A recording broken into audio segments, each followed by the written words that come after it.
Hi guys, what is up? Welcome back to another video. Today we're at Ryan's taking a look at his Mark II Golf. I'm also going to do a video in the future on the S3, hopefully take that out, but we're focusing on this today, trying to diagnose an issue.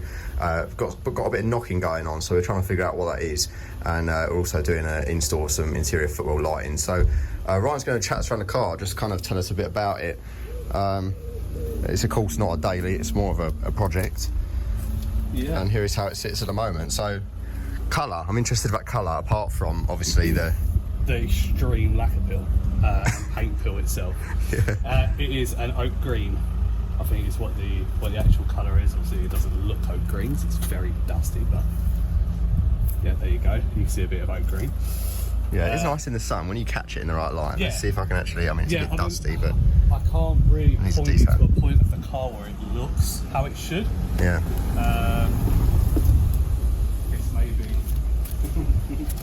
Maybe there.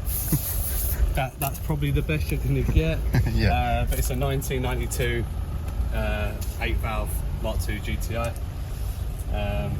Currently lowered on KWV1s, which are the what would you call it? Pre-production models of the coilovers. This car used to be owned by partner of an employee of VW Heritage. So she was able to get it in and get them sat on it, and they feel incredible. We went out in it earlier, didn't we? And it was fine. KR, can't remember the name of them, just dishy. Overall, quite nice condition. Like, I mean, obviously you've got some paintwork like here and there. Yeah, I mean, for a 30-year-old car, trims are hanging off. Yeah, you know. Paint scratch, you've got a little bit of rust in common spots, but yeah, I mean it's little bit of rust around the windows here. Yeah, let's and there's a let's not get bogged down on the oxidisation of the car. Okay. But killer wipers. Yeah, killer wipers gone. This bag of microfibers is filth. No spare. Do have a spare. Okay, wow. Well, that's interesting. And also a bit of old carpet. And a bit of old carpet. I will tell you, viewers, it does not smell good. Can confirm. Again, it's not a daily, so. No. Scorpion exhaust.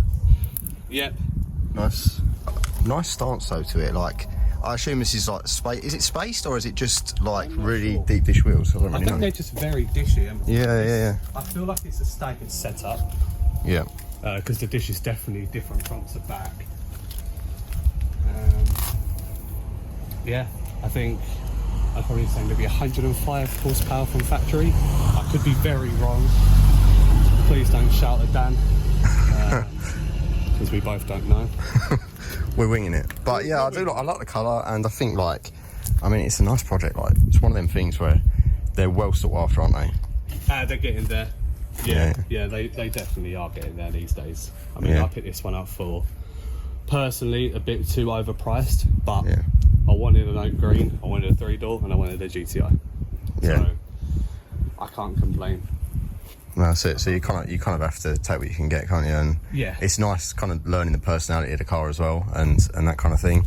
Yeah. It's very original in terms of the specification, apart from obviously the wheel and suspension setup. Inside, apart from a bit of wear on the seats here, like it's in nice shape. Everything's pretty original on the interior here, apart from obviously a new head unit. All the dials there. Windows. That's, yeah, electric windows built in as well, which is really nice. Yeah. So I mean, it's just obviously the paintwork is the issue. It would be really nice to get a full respray, but it's like mega money in it to get it done properly.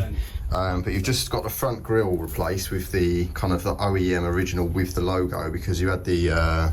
Yeah, I mean, I can quickly dig it out for you. So it's just an aftermarket badgeless grille would have sat like that. Yeah.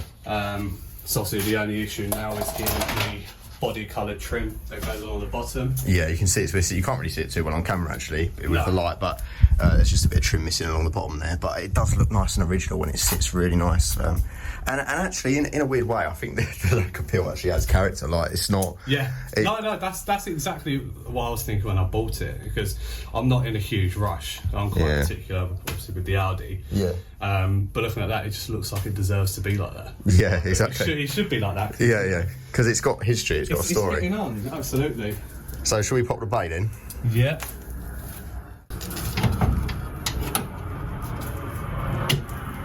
Nice. So as I said, 1.88 valve Digifant, which is the later model out 8 valve. Standard. The only thing I've done is Magna Core leads, NGK spark plugs. The Dizzy and the rotor arm are the same. I think the previous owner done the coolant bottle. I think you had coolant issues, which isn't a massive surprise with Mark IIs. Apart from that, no, it's still standard, which is what we like. Yeah. Compared to the other Mark II I had with the VR6 in it. That didn't run. Yeah, and the thing is, if you're going to do a swap in this, you kind of want to do it yourself so that you know what's been done. Yeah, 100%. Or work with someone who knows what's been done rather than buying one that's already been swapped, and then you've not really got a clue on what the kind of the flaws or the quirks are. Yeah, no, absolutely. At least if I send it to a shop to get swapped, or like you say, do it yourself, you know what bits are broken and what need to get done. You're not just selling it off and going, oh, it works. Yeah, exactly. And then finding out, 3-4 months down the line, it's not working. Yeah, that's right.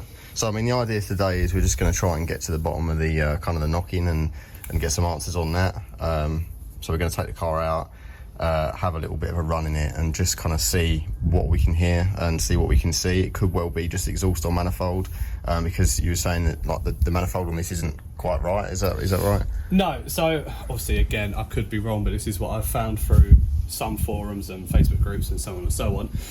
You've got a couple of different versions of the 8 valve, and obviously in particular engine configurations, the manifolds are slightly different. So the one that I need is quite a steep bend.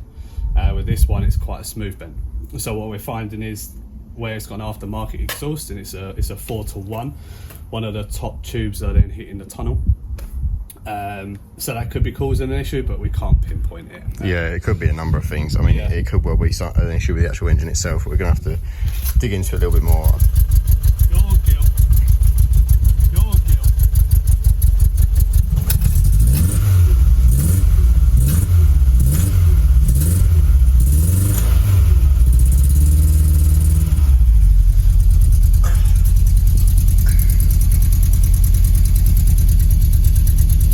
You've got a pretty significant shake from the exhaust. That might be what's causing it.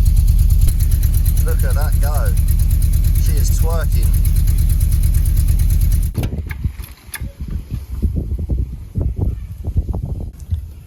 Was it just one rubber mount that's gone? I think so.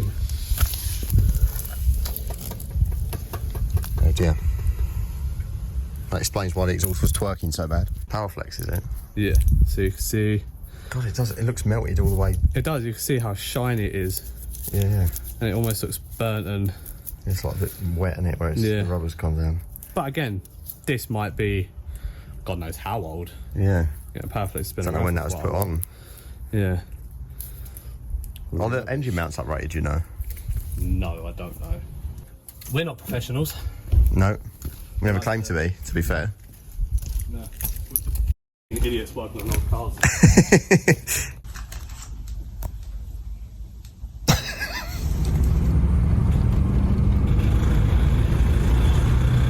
Oh, yeah. Savage, isn't it? But I let off. And it stops? And it stops. It's only under acceleration? Yeah. God, that's a bag of nails.